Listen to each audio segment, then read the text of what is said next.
ओम नमो भगवती वासुदेवाय। आज हम श्री गर्ग संहिता के विज्ञान खंड का छठा अध्याय सुनेंगे। इसमें हम सुनेंगे मंदिर निर्माण तथा विग्रह प्रतिष्ठा एवं पूजा की विधि। तो ये शुरू करते हैं।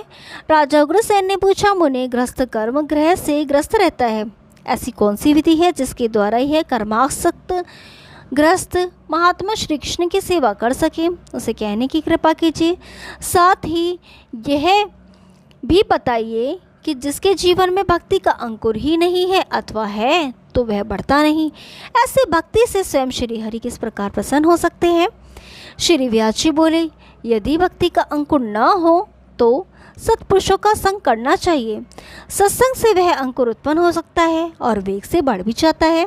राजन, भगवान श्री कृष्ण के सेवन की विधि जिसके प्रभाव से यह ग्रस्त भी शीघ्र भगवान श्री कृष्ण को प्राप्त कर सकता है और जो अत्यंत सुलभ है वह तुम्हें मैं बतलाता हूँ। जिनकी आचार्य के सतकुल में उत्पत्ति हुई हो और जो भगवान श्री कृष्ण के ध्यान में तत्पर हो, उनको गुरु बनाकर मनुष्य सिद्धि पाता है। मनुष्य को चाहिए कि वह ऐसे गुरु को महात्मा श्री कृष्ण की सेवा विधि सीखे। जो भगवान विष्णु की दीक्षा से रहित है उसका सब कुछ निष्फल हो जाता है। गुरुहीन मानव का दर्शन करने पर पुरुषों का पुण्य नष्ट हो जाता है। सनातन भगवान श्री हरि का मंदिर उत्तरमुख बनवाना चाहिए। उसमें ऊंचा आसन स्थापित करके उसके ऊपर कलश से सुशोभित पीठ स्थापित करें। उसमें 3 सीढ़ी बनाएं जिनके नाम सत्य, चित्त और आनंद रखें। आसन को मूल्यवान वस्त्र से ढककर उस पर रुई की गद्दी बिछा दें।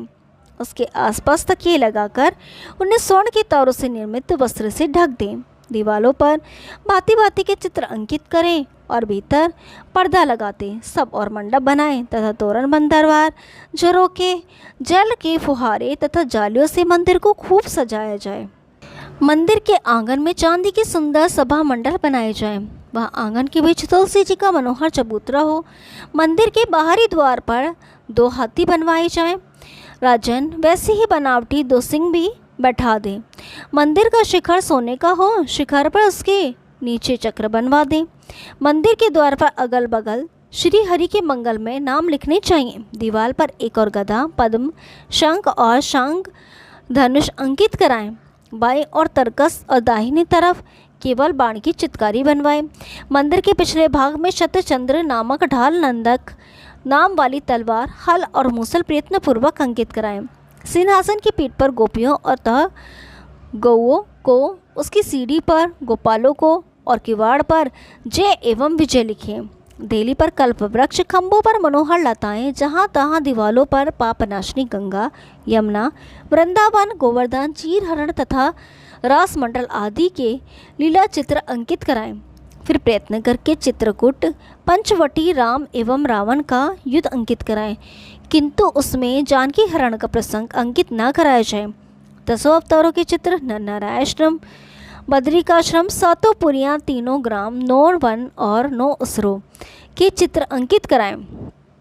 बुद्धिमान पुरुष इस प्रकार के चित्रों को अंकित करा के मंदिर का निर्माण कराएं। तदंतर उसमें भगवान श्री कृष्ण के विग्रह की स्थापना करें। श्री कृष्ण की किशोर अवस्था हो और वे हाथ में बांसुरी लिए उसे बजाना ही चाहते हो तथा उनका दाहिना पैर टेढ़ा हो, इस प्रकार का रूप सेवा के लिए उत्तम माना गया है। भक्त परम भक्ति के साथ इस प्रकार के विग्रह स्वरूप की शीघ्र ही गुरु के द्वारा मंदिर में प्रतिष्ठा करा दे और फिर अत्यंत भाव के साथ सेवा में तत्पर हो जाए। जीभ को भगवान के प्रसाद में, रस में, नासिका को तुलसी दल की सुगंध में और कानों को भगवान के कथा श्रवण में लगा दें। इस प्रकार सेवा परायण हो जाए। भागवतोत्तम पुरुषों का कहना है कि जो भाव को जानने वाला पुरुष दिन रात श्री कृष्ण की सेवा करता है वही प्रेम लक्षण संपन्न उत्तम भक्त है। राजन, 1000 अश्वमेध और 100 राजसूय यज्ञ भगवान श्री कृष्ण के सेवन की 16वीं कला के एक अंश के बराबर भी नहीं है। जो मनुष्य श्री कृष्ण चंद्र की लीला कथा तथा सेवा के उपदेशक का भी दर्शन कर लेता है वह करोड़ों जन्म के किए हुए पापों से छूट जाता है। इसमें कोई संशय नहीं है। देहावसान हो जाने पर उसे ले जाने के लिए श्याम सुंदर के समान मनोहर विग्रह वाले भगवान के पार्षद गोलोक से रथ लेकर दौड़े आते हैं। ओम नमो भगवती वासुदेवाय। कल 7वां अध्याय सुनेंगे। तब तक के लिए नमस्कार।